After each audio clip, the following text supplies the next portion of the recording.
ఆపలేరు. Nobody can stop this flow. Hallelujah, hallelujah. అందరికీ praise lord అండి. Praise the lord. Praise the lord. హల్లెలూయా.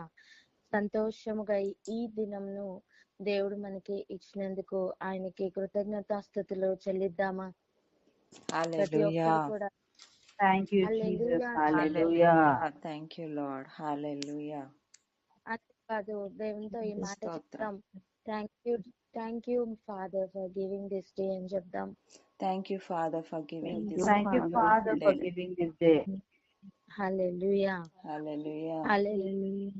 ఇదిగో ఇంతవరకు ఇప్పుడు కూడా ఒక్కొక్క దినంను చూసి అయ్యో లేకపోతే బాబోయ్ లేకపోతే ఇంక వేరే ఇతర ఫీలింగ్స్ ని చూపించామేమో, ఎందుకున్నానయ్యా బాబు, లేకపోతే ఎందుకు పుట్టానయ్యా బాబు, ఇటువంటి మాటలు మాట్లాడేమేమో. కానీ ఈ రోజు ఈ దినమును బట్టి దేవుని స్తుతిద్దాం. ఎందుకంటే ఒక్కొక్క దినమును బ్రాండ్ న్యూ డేగా చేసి ప్రభు మన జీవితాల్లోకి అనుగ్రహిస్తున్నారు. ఎందుకంటే నిన్ను దేవుడు పరీక్షిస్తున్నారు. ఆమేన్. ఒక్కొక్క పరీక్ష నిన్ను సర్టిఫై చేయడానికి, ఒక్కొక్క పరీక్ష కూడా నిన్ను నిర్ధారించడానికి, అవును అని లేదా దేవుడు నిర్ధారించి ఇదిగో నా బిడ్డ అని చెప్పి సర్టిఫై చేయడానికి. హల్లెలూయా, హల్లెలూయా. అలా ఉంటున్న సమయం, దేవునితో గడుపుతున్న లేదా దేవునితో వెళ్తున్న ప్రయాణం యొక్క ఆ నెక్స్ట్ నడిపింపు ఎలా ఉంటుంది అనే విషయాన్ని మనం చూస్తున్నాం కదా. దానిలో ఒక భాగంగా ఒక మాట చదువుకుందాం రండి. లూకాసు సువార్త 21వ అధ్యాయం. లూకాసు సువార్త 21వ అధ్యాయం 16, 17, 18 వచనాలు కలిపి చదువుకుందాం. 16, 17, 18 వచనాలు.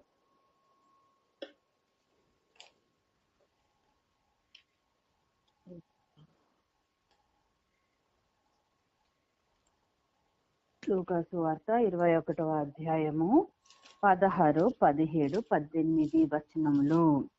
తల్లిదండ్రుల చేతను, సహోదరుల చేతను, బంధువుల చేతను, స్నేహితుల చేతను మీరు అప్పగింపబడుదురు. వారు మీలో కొందరిని చంపింతురు. నా నామం నిమిత్తం మీరు మనుషులందరి చేత ద్వేషింపబడుదురు. గాని మీ తల వెంట్రుకలు ఒకటైనను నశింపదు. మీరు మీ ఓర్పు చేత మీ ప్రాణాలను దక్కించుకుంటారు. హల్లెలూయా. అక్కడ చెప్తున్న లెవెల్ ఒకసారి చూద్దాం. అవును, మీరు తల్లిదండ్రుల చేత అప్పగింపబడతారు. అవును, మీరు సహోదరుల చేత అప్పగింపబడతారు, స్నేహితుల చేత అప్పగింపబడతారు, బంధువుల చేత కూడా అప్పగింపబడుతున్న అనుభవాలు ఉండొచ్చు. మనుషులు ఎవరు అర్థం చేసుకోవట్లేదేమో, ప్రతి ఒక్కరు కూడా మిమ్మల్ని ద్వేషిస్తున్న అనుభవంలో ఉండొచ్చు. కానీ అక్కడ ప్రభు చెప్తున్న మాట, కొందరిని వీరు చంపిస్తారు కూడా. అంటే prepare for the worst part అని మనం నేర్చుకున్నాం. వారు చంపడానికి కూడా వెనుకాడరు అని, కొంతమందిని చంపిస్తారని యేసు ప్రభు ఆ ముందు ఉండబోయే ప్రయాణం గురించి చెప్తున్నారు. మనుషులు చెప్తే నమ్మద్దు. వేరే ఇతర వాళ్ళు ఎవరైనా చెప్తే వాళ్ళు ఊహను బట్టి చెప్పారేమో, ఉద్రేకపూర్వకంగా చెప్పారేమో అనుకోవచ్చు. కానీ స్వయంగా వాక్యమైన వాడు శరీరధారిగా వచ్చి భూమి మీద ఇట్టి మాటలు పలుకుతుంటే అవి జరగకుండా ఉంటాయా? ఉండవు. వాటిని గురించి భయపడవలసిన అవసరం లేదండి. ఎందుకంటే మీరు మాట్లాడే ఆ మాట చెప్పిన ఎందుకంటే ఆ మాట చెప్పిన యేసు ప్రభువే ఇంకొక మాట కూడా చెప్తున్నారు. చూడండి ఆ మాట, కానీ మీ తల వెంట్రుకలలో మీరు మాట్లాడే ఒక్కటి అయినా హోల్లో పెట్టారు. దయచేసి లైన్ లో వేచి ఉండండి. आप जिस व्यक्ति से बात कर रहे हैं उन्होंने आपके कॉल को होल्ड पर रखा है। कृपया लाइन पर बने रहिए। The person you are speaking with has put your call on hold. Please stay on the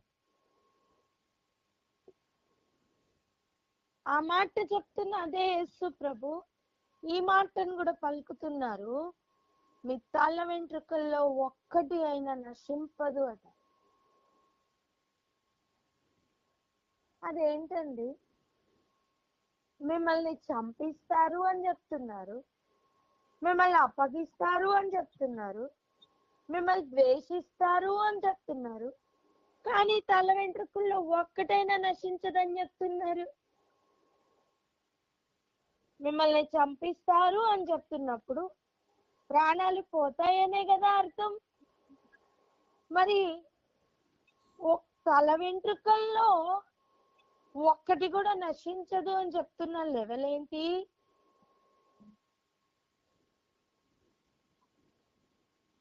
ఇక్కడే మనం ఆలోచన చేద్దాం. స్టెఫెన్ కాలంలో జరిగిన ఒక విషయం అదేనండి.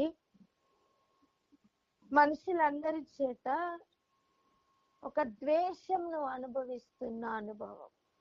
సత్యం చెప్పినందుకు, అబద్ధం ఆడినందుకు కాదు, సత్యం చెప్పినందుకు, ప్రభు కొరకు నిలబడినందుకు, వాక్యం కొరకు నిలబడినందుకు, అద్భుతాలు జరిగినందుకు, సూచక క్రియలు జరిగినందుకు రివార్డ్ గా ఈ లోకం నుండి సంపాదించింది ఏంటి అంటే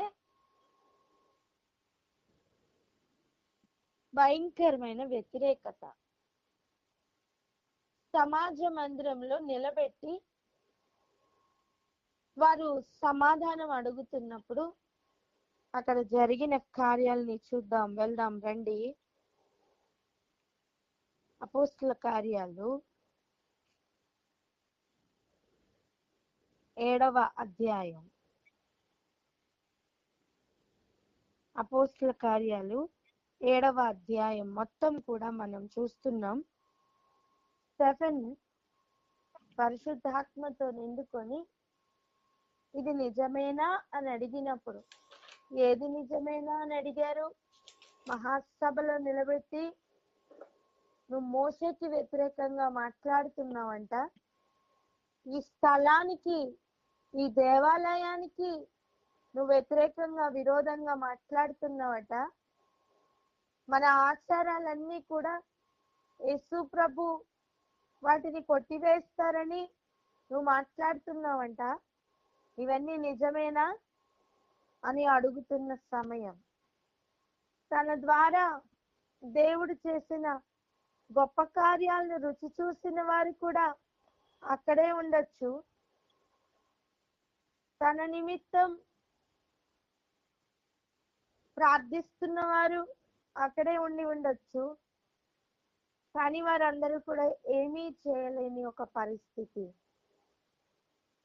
మీరు మహాసభలకు అప్పగింపబడతారు అని చెప్పిన వాక్యం, మీరు మహాసభకు అప్పగింపబడతారు అని చెప్పిన వాక్యం నెరవేరుతున్న ఒక సందర్భమే ఇది. అంతేనా?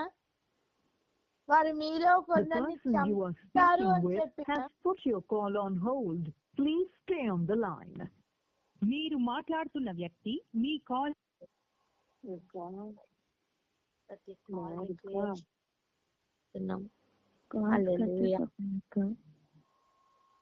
ఎవరు కాల్ మా?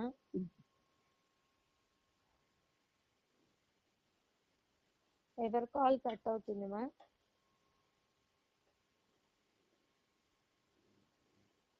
మా లైన్ కట్ అయిందండి. మీ లైన్ అండి. ఓకే, ఇప్పుడు యాడ్ అయ్యారా? ఎక్కడి నుంచి యాడ్ అయ్యారు చెప్పండి. మీరు మాట్లాడే వ్యక్తి మీ కాల్ ని హోల్డ్ లో పెట్టారు.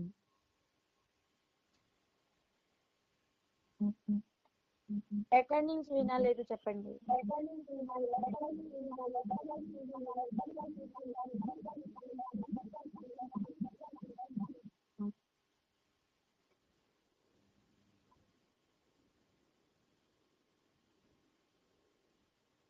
హలో, ఎక్కడి నుంచి వినలేదు చెప్పండి.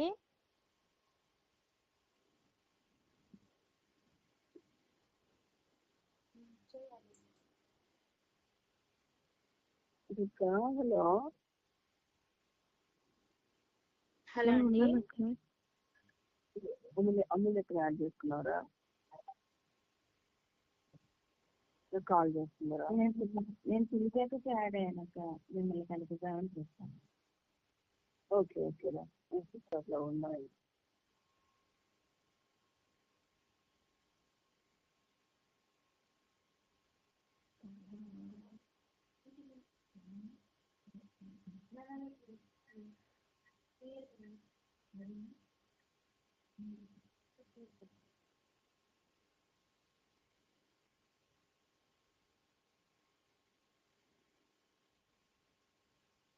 క్లియర్ గా వినిపిస్తుందా చూడండి. మాకు వినిపిస్తుందిరా, వాళ్ళు కాల్స్ యాడ్ చేసుకుంటున్నారు. మా రిబ్కా ఉన్నవారా? ఉన్నానక్క. ఓకే ఓకే, హల్లెలూయా. ఇక్కడ చూడండి, మీరు మహాసభలకు అప్పగింపబడతారు అని చెప్పిన వాక్యం నెరవేరుతున్న సమయం, మీరు మనుషుల చేత ద్వేషింపబడతారు అని చెప్పిన వాక్యము నెరవేరుతున్న సమయం, మీరు కొందరిని వారు చంపిస్తారు అని చెప్పుతున్న వాక్యము కూడా నెరవేరుతున్న సమయం. నేను అంటాను, మీ తల వెంట్రుకలలో ఒక్కటి కూడా నశింపదు అని చెప్పిన వాక్యము కూడా నెరవేరుతున్న సమయం. హల్లెలూయా. ఒక పక్కన ప్రాణాలు పోతుంటే ఇంకొక పక్కన ఒక వెంట్రుక కూడా నశించదు అని చెప్పుతున్న వాక్యం నెరవేరుతున్న సమయం అది. హల్లెలూయా. హల్లెలూయా. యేసు ప్రభు శిలువ మీద మరణిస్తున్న సమయం లోకము దృష్టికి అందరికీ కూడా అది ఒక విజయంగా కనిపిస్తుందేమో. లోకము వారిని ఆయనను అంతమొందిస్తున్నానని సంతోషపడుతుందేమో, కానీ ఆయన మరణం మీద పొందుతున్న విజయమని ఏకకాలంలో గ్రహించిన వారు స్తుతించకుండా ఉండలేరు కదా. అట్టి అనుభవంలోనికి వెళ్ళిన వాళ్ళు ఎంతమంది ఉండింటారు? అట్టి గ్రహింపు పొందుతున్న వారు అక్కడ ఉన్న వారిలో ఎంతమంది ఉండింటారు?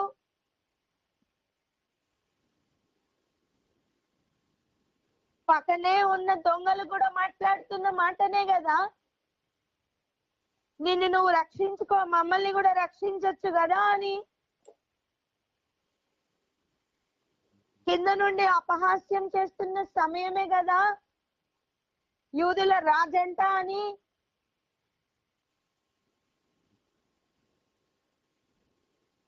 దేవుడు ఇస్తున్న వాగ్దానం, తల వెంట్రుకలలో ఒక్కటి అయినా నశింపదట. వధకు ఏర్పడిన గొర్రెలను సిద్ధపరుస్తున్న పెడుతున్న శ్రేష్టమైన మేత,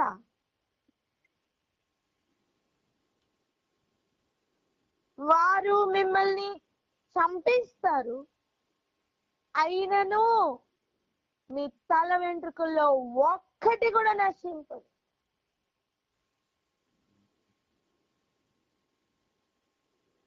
న్యాచురల్ గా రాలుతున్న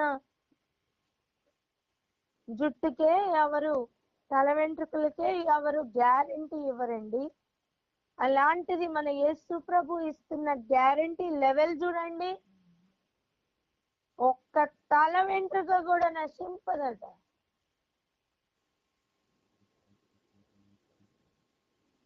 భూమి మీద ప్రాణము పోతున్న సమయం కూడా నశింపని దాని గురించి చెప్తున్నారంటే, కనిపిస్తున్న నాశనం వేరు, పొందుకుంటున్న మేలు వేరు. పలుకుదామా మాట? కనిపిస్తున్న నాశనం లెవెల్ వేరు. కనిపిస్తున్న నాశనం లెవెల్ వేరు. పొందుకుంటున్న విజయం లెవెల్ వేరు అని చెప్పండి. పొందుకుంటున్న విజయం లెవెల్ వేరు. ఇక్కడ ఆగి ప్రార్థన చేసుకున్నాం. ఎవరైనా ప్రార్థన అందుకోండి. హల్లెలూయా దేవా, హల్లెలూయా. తండ్రి నీకు స్తోత్రమయ్యా. ఇదే కాల సమయంలో శ్రేష్టమైన వాక్య భాగం ద్వారా మాతో మాట్లాడుతున్నామా యేసు, నీకు వందనాలయ్యా. అయా మమ్మల్ని దర్శించారయ్యా, మీ సన్నిధి మా మధ్యలో మీరు ఉంచారు. మీరే నాయన యేసయ్య మాతో మాట్లాడుతున్నారు. మా హృదయంలో నాయన యేసయ్య మీరు సిద్ధపరుస్తున్నారు. రథకు ఏర్పడుతున్న గొర్రెలకు ఒక శ్రేష్టమైన మేతను ఈరోజు మీరు తీసుకుని వచ్చారయ్యా, నీకు వందనాలు ప్రభా. నీ ఆలోచనని మాకు ఆహారమే మా నరనరాల్లో నాయన యేసయ్య జీర్ణించుకున్నట్లుగా ఆయన ప్రాణాత్మ దేహములకు నేను నీ వాక్యమును నాయన యేసయ్య మేము నా తండ్రి యేసయ్య నాయన అప్లై చేస్తూ నాయన ఆ బలమును వాక్యం నుంచి మేము తీసుకొని ఈ చిత్తమును నెరవేర్చకు సిద్ధపడే కృపను మాకు ఇవ్వండి అయ్యా. నాయన యేసయ్య అవునయ్యా, నువ్వు ఎంత గొప్ప దేవుడవు అయినా వారు మహాసభలకు అర్పిస్తూ వ్యతిరేకతలు కలిగిస్తూ దూషిస్తూ ద్వేషిస్తూ కొందరిని చంపిస్తారని కూడా నీ వాక్యం సెలవిస్తుంది. అయినను నా తల్లి తల వెంట్రుకలలో ఒక్కటైనా నశించిపోదని మీరు చెబుతున్న ఆ మాట యొక్క అర్థమును మాకు సంపూర్ణంగా నేను వివరిస్తున్న దైవమా నీకు వందనాలు. మా గ్రహింపు శక్తిని ఇంకా పెంచండి ఆయన. నీ యొక్క అంతరార్థమును మేము గ్రహిస్తూ ఆయన యేసయ్య మేము ఇహలోకమైన పరమైన జీవనానికి కట్టుబడి ఇక్కడే శాశ్వతమని మా నేత్రాలు ఉంచి నాయన మా జీవనాన్ని కొనసాగించే వారుగా ఉండకూడదయ్యా ప్రభా. నీ యొక్క రాజ్యం కొరకు సిద్ధపడాలి. అట్టి కృపనివ్వండి. ఇంకా నువ్వు మరణ సమయం వచ్చినా ఇంకా నువ్వు మమ్మల్ని రక్షించు అని అడుగుతున్న లెవెల్ కాదు నాయన. నీ పరదేశంలో మమ్మల్ని జ్ఞాపకం చేసుకుని అన్న ఆ లెవెల్లోకి మమ్మల్ని ట్రాన్స్ఫార్మ్ చేస్తారని మేము నమ్ముతున్నాం నాయన యేసయ్య. ఆ యొక్క ఎంటుకను నశించిపోని ఆ లెవెల్లోనికి మేము నేను ట్యాపిన్ అవుటకు మా గ్రహింపు శక్తులను మీ కాన్సన్ట్రేషన్ ఓపెన్ చేయమని, ఈ స్వరం మాకు వినిపింప చేయమని మా హృదయంలో ఆయన ఈ వాక్యం అంతటిని ఆయన గ్రహిస్తూ ఆ వాక్య ఆధారంగా జీవితాన్ని మలుచుకునే కృపనిమ్మని మీకే కృతజ్ఞతలు చెల్లిస్తూ వేసినామన్న అక్కడి నుంచి చేతికి అక్షిస్తూ ప్రార్థిస్తుంటాను. ఆమేన్. ఆమేన్. ఆమేన్. ఆమేన్. చూడండి, ప్రభు ఒక వింతైన మార్గంలోనే ఈ ప్రయాణం ఉంటుందని చూపించట్లేదా? మన లెక్కల్ని కొంచెం పక్కకి పెడదాం, మన చిత్తాన్ని కొంచెం పక్కకి పెడదాం. ఒకసారి నెరవేర్పు లెవెల్ చూడండి. రండి, అపోస్తల కార్యాలు 7వ అధ్యాయం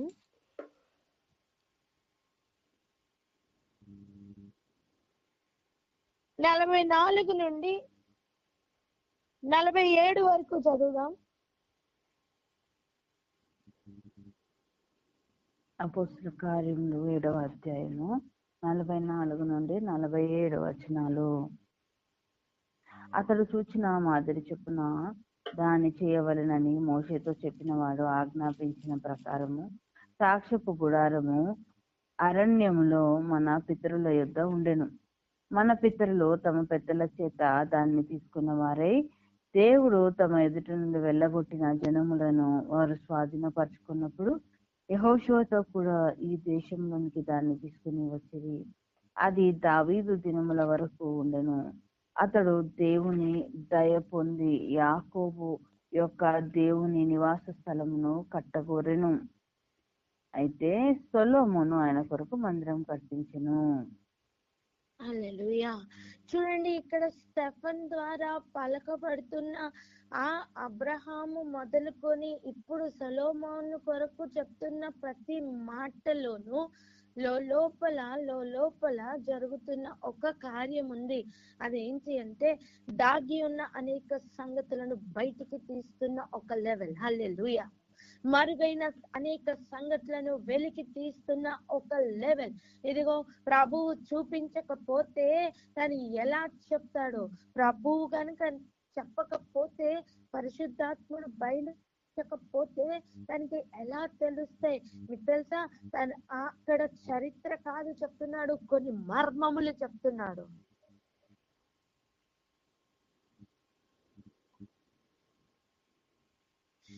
ఈ పాయింట్స్ రాసి పెట్టండి. అక్కడ తను చెప్పుతున్నది కొన్ని మర్మములు అని. పలకండి, అతడు చెప్పుతున్నది కొన్ని మర్మములు అని. అక్కడ తను అతడు పలుకుతున్నది చెప్తున్నది కొన్ని మర్మములు.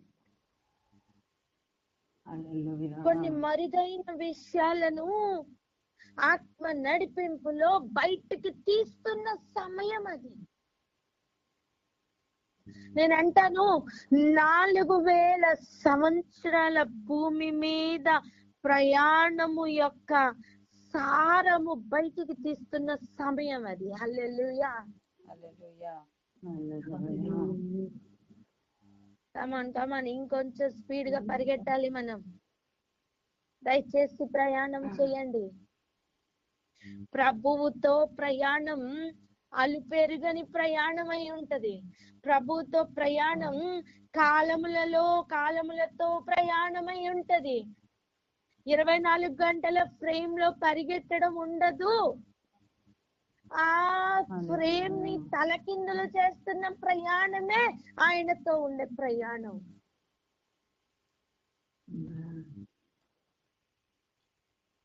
లోకము కాలం అని చెప్తున్న దాన్ని తారుమారు చేస్తున్నదేనండి ఆయనతో ఉండే ప్రయాణం. అబ్రహాం మొదలుకొని సొలొమోను వరకు కూడా జరిగిన కొన్ని సంగతులను కోట్ చేస్తూ చివరికి ఆయన వచ్చిన పాయింట్ ఏంటో తెలుసా? ఆయన చెప్పిన పాయింట్ ఏంటో తెలుసా?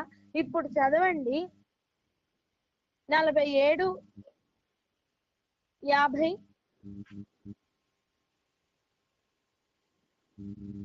అయితే సొలొమోను నుంచి చదవండి. హల్లెలూయా. అపోస్తలుల కార్యం 7వ అధ్యాయం 47 నుండి 50 వచనాల్లో చదువుతున్నానండి. అయితే సొలొమోను ఆయన కొరకు మందిరము కట్టించును. ఆయనను ఆకాశము నా సింహాసనము, భూమి నా పాదపీఠము. మీరు నా కొరకు ఎలాంటి మందిరం కట్టుదురు? నా విశ్రాంతి స్థలం ఏది? ఇవన్నీ నా హస్తకృతములు కావా అని ప్రభు చెప్తున్నాడు అని ప్రవక్త పలికిన ప్రకారము సర్వోన్నతుడు హస్తకృతాలయములలో నివసింపడు. హల్లెలూయా. మహాసభ వారి ఎదురుగుండా నిలబడి ప్రధాన యాజకుడు అక్కడ నిలబడి ఉంటుండగా అనేక సమాజముల వారు వచ్చి తర్కించి వాదములు పెట్టుకొని వారి వల్ల కాక తర్కించి గెలవలేక అనవసరమైన నిందలు మోపి అబద్ధాలు చెప్పి సాక్ష్యములు లేపి తన మీద నిందలు మోపి మోషేకు వ్యతిరేకంగా మాట్లాడుతున్నావంట, ఈ స్థలమునకే వ్యతిరేకంగా మాట్లాడుతున్నావంట, ఇది నిజమేనా అని అడుగుతున్న సమయం తను సమస్తమును చెప్పుకొని వచ్చి ఆఖరిగా వచ్చిన పాయింట్ ఏంటో తెలుసా? దేవుడు హస్తకృతాలయంలో నివసింపడు అని చెప్తున్నాడు.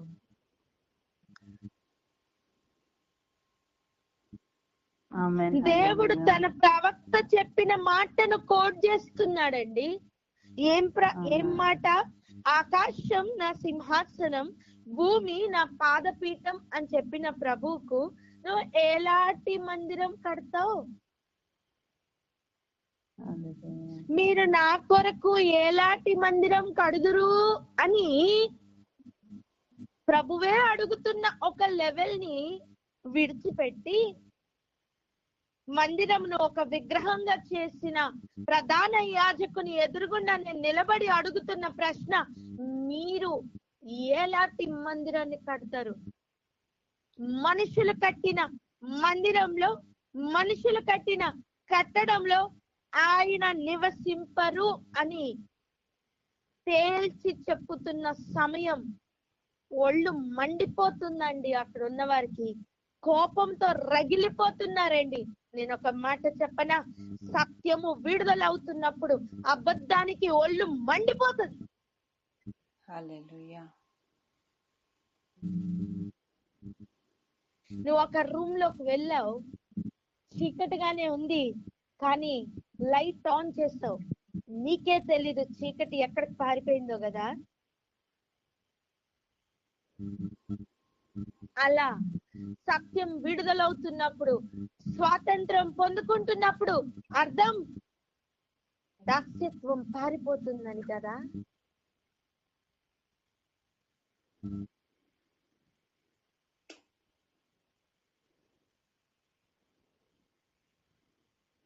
సత్యంలో ఉన్న స్వాతంత్ర్యం ఎంత గొప్పదో చూడండి. మందిరమును ఒక విగ్రహంగా మార్చి దేవుడు చెప్పిన బలులను అసలు వ్యాపారంతో మార్చి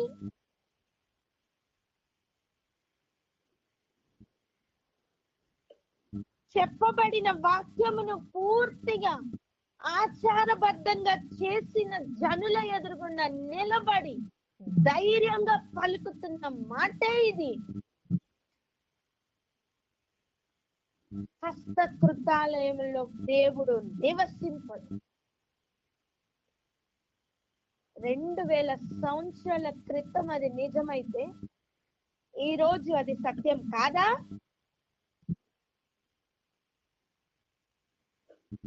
పలకండమ్మ, సత్యం కాదా? సత్యమే. జాగ్రత్తగా ఆలోచిద్దాం. మరి ఏంటి మరి ఏది సత్యం? దేవుడు సౌండ్స్ వస్తున్నాయి, దయచేసి మ్యూట్ లో పెట్టండి. మీ గ్యాడ్జెట్స్ ని మీరు డిస్కనెక్ట్ చేసుకోండి, సౌండ్స్ అన్ని ఆగిపోతాయి. మీరు డైరెక్ట్ గా స్వరాన్ని చెవుల్లోనికి వినడానికి ప్రయత్నం చేయండి. ఆగినట్టున్నాయి కదా నాన్న? క్లియర్ గా ఉందమ్మా? Right, okay. ఇక వినండి, జాగ్రత్తగా వినండి, మనం ముందుకు వెళ్ళాలి. ఇదిగో దేవుడు హస్తకృతాలయంలో నివసింపుడు నిజమే. మరి ఎక్కడ నివసిస్తారు? ఈ ప్రశ్న ప్రతి ఒక్కరు వేస్తారా? మరి ఎక్కడ నివసిస్తారు అని అడగండి. మరి ఎక్కడ నివసిస్తారు? చూడండి, ఇది రాంగ్ అని చెప్పిన దేవుడు ఇది సత్యం అని చెప్పి చూపించరా? ఇది రాంగ్ అన్నప్పుడు మరి రైట్ ఏంటో చెప్పరా? ఖచ్చితంగా చెప్తారు. ఆమేన్. ఆమేన్. ఇప్పుడు చూడండి, సర్వోన్నతుడు హస్తకృతాలయముల్లో నివసింపడు. ఇది రాంగ్ అని చెప్పిన స్టేట్మెంట్ కదా. మరి రైట్ ఏమై ఉండాలి? అన్స్పోకెన్ గా చెప్తున్న మాట. ఇప్పుడు చూడండి 51వ వచనం, ముష్కరులారా, హృదయములను చెవులను దేవుని వాక్యమునకు లోపరచని వార్లారా.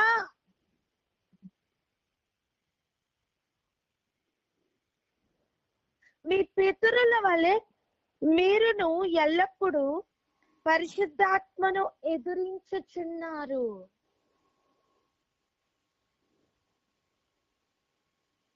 అర్థం, ఎవరి చెవులైతే లోపరుస్తారో, ఎవరి హృదయం అయితే వాక్యానికి లోపరుస్తారో వారిలో నివసిస్తారని కదా అర్థం. హల్లెలూయా. హస్తకృతాలయంలో మనుష్యులు చేసిన, మనుష్యుల ద్వారా కట్టబడిన వాటిలో నివసింపరేమో కానీ దేవుడు తన స్వహస్తాలతో చేసుకున్న మనిషిలో ఆయన నివసిస్తారట. హల్లెలూయా.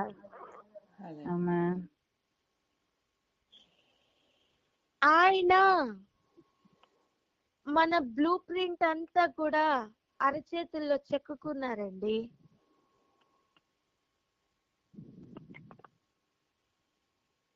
ఆయన వాక్యానికి చెవులను హృదయాలను లోపరచమని చెప్తున్నారు. ఎప్పుడైతే మనం అలాగ వింటామో, ఎప్పుడైతే మనం అలాగ ట్యూన్ అవుతామో, ఆయన వాక్యానికి మనం లోపరుచుకుంటామో, ఆయన చిత్తానికి మనం తల ఒగ్గుతామో, ఆయన మనలో నివసిస్తారు. ఆమేన్. గమనించండి, 4000 సంవత్సరముల యొక్క సారమును అక్కడ బట్టబయలు చేస్తున్న సమయం. అవును కదా అని నొచ్చుకున్న వారు లేరు అక్కడ. వారి హృదయ కాఠిన్యమును మరి ఎక్కువ చేసి బయలుపరుచుకుంటున్న వారే ఉన్నారు. వారి మాటలు వింటున్నప్పుడు వారి లోపల ఉన్న డాక్ట్రిన్స్ అన్ని కూడా వాళ్ళని కోపం పుట్టించినట్లుగా చేస్తున్నాయి. వారి స్వనీతి, వారి శాస్త్రుల నీతి, వారి యొక్క పరిచయుల నీతి, వారు అప్పటి వరకు నేర్చుకున్న ఆచారములు, వారి ప్రతి స్థితిగతులు వాక్యమునకు విరోధముగా ప్రవర్తించినట్టు వారిని ప్రేరేపించాయి. వారు చూడండి, వారి మాటలు వినినప్పుడు ఎలా మారారో చూడండి. 54వ వచనం, వారి మాటలు విని కోపముతో మండిపడి అతనిని చూచి పండ్లు కొరికిరి.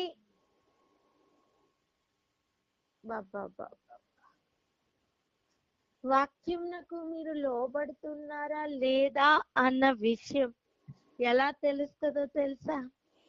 సత్యం విడుదలవుతున్నప్పుడు అక్కడ స్వాతంత్రత కలుగ చేయు సమయం నువ్వు ఆటంకంగా మారుతావు.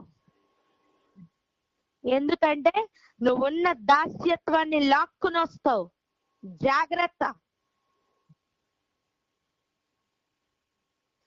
నువ్వున్న దాస్యత్వం ఆ స్వాతంత్రమును అనుభవించకుండా నీలో కోపం రప్పిస్తుంది. జాగ్రత్త. పండ్లు కొరికే అనుభవంలోకి వెళ్తావు. జాగ్రత్త. సత్యము గ్రహించాలంటే కూడా దేవుని మహాకృప ఉండాలి. 4000 సంవత్సరాల బట్టి దేవుడు ప్రత్యక్ష గుడారాన్ని కట్టమని ఎందుకు చెప్పారు?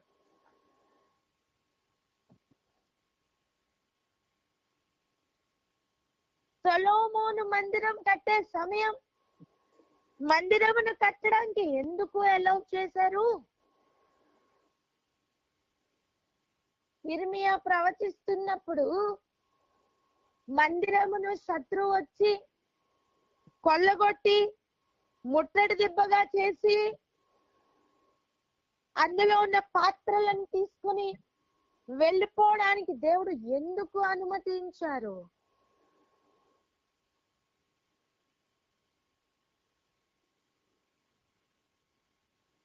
ప్రయాణం మొత్తం ఏం నేర్పిస్తుంది? చరిత్ర మొత్తం ఏం నేర్పిస్తుంది? ఒక్కసారి ఆలోచిద్దామా?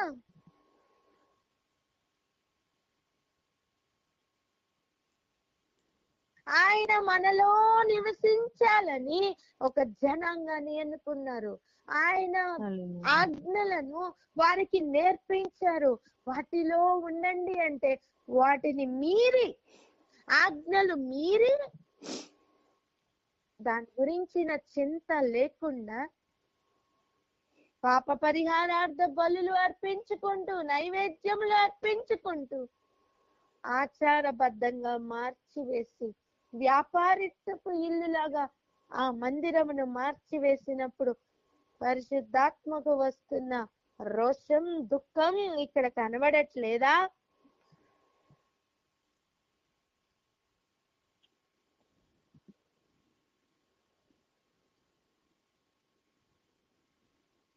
మహాసభ అని చెప్పుతున్నప్పుడే అది భయంకరమైన మహాసభ. ఎందుకంటే చుట్టూ నించున్న వాళ్ళు జ్ఞానహీనులు కాదండి. ప్రతి దినం ధర్మశాస్త్రంను హ్యాండిల్ చేస్తున్న వాళ్ళు, ప్రతి దినం ధర్మశాస్త్రంను పట్టుకొని దానిలో నిష్ఠాగరిష్టగా ఉన్న వాళ్ళు.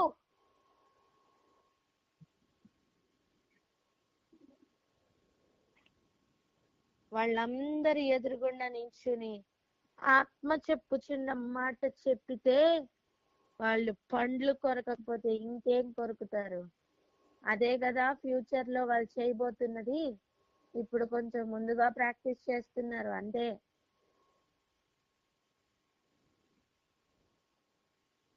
హృదయమును చెవులను లోపరచని స్థితి ఉంది. హృదయంను చెవులను లోపరిచిన స్థితి ఉంది. లోపరిచిన వారు ఎదుర్కొంటున్న ద్వేషం లోపరచని వారి యొద్ద నుండి. ఎంతమందికి అర్థమవుతుంది? అర్థమవుతుంది. మీలో కొందరిని వారు చంపిస్తారు అని చెప్పుతున్న లెవెల్ ఓకే అని నిలబడగలిగిన వారు ఎవరో తెలుసా? లోపరిచిన వారు. చావుకు సహితం రెడీ అని చెప్పగలిగినంత ప్రేమ నిజంగా యేసయ్య మీద నీకు ఉందా? ఒక ఆజ్ఞ పాటించడానికి, ఒక వాక్యం వర్తించడానికి ఒక ప్రైస్ చెల్లించాలి. ఆ విషయం తెలుసా?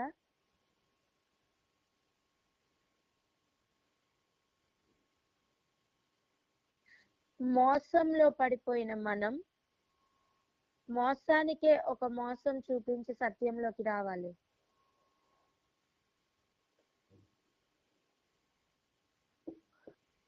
ఏదైనా వనంలో ఆజ్ఞ పాటిస్తున్న లెవెల్లో ఉండి మోసపోయిన జనాంగం, మోసపోయిన మనుష్య జాతి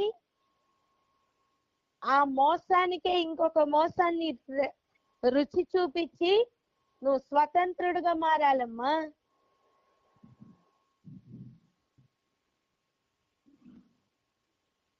నువ్వు ఎక్కడైనా ఉండు, అడవిలోనైనా ఉండు, రహస్య స్థలాల్లోనైనా ఉండు, ఎక్కడైనా ఉండు, హృదయమును చెవులను వాక్యమునకు లోపరిచావా, ఇదిగో ఆయన నీలో నివసిస్తున్నారని అర్థం.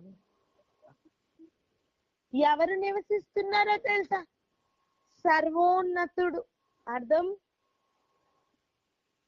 అన్నిట్లో కూడా ఉన్నతుడు అని. ఇంకా చెప్పాలంటే ఉన్నతమైన వాటిల్లో కూడా ఉన్నతుడని.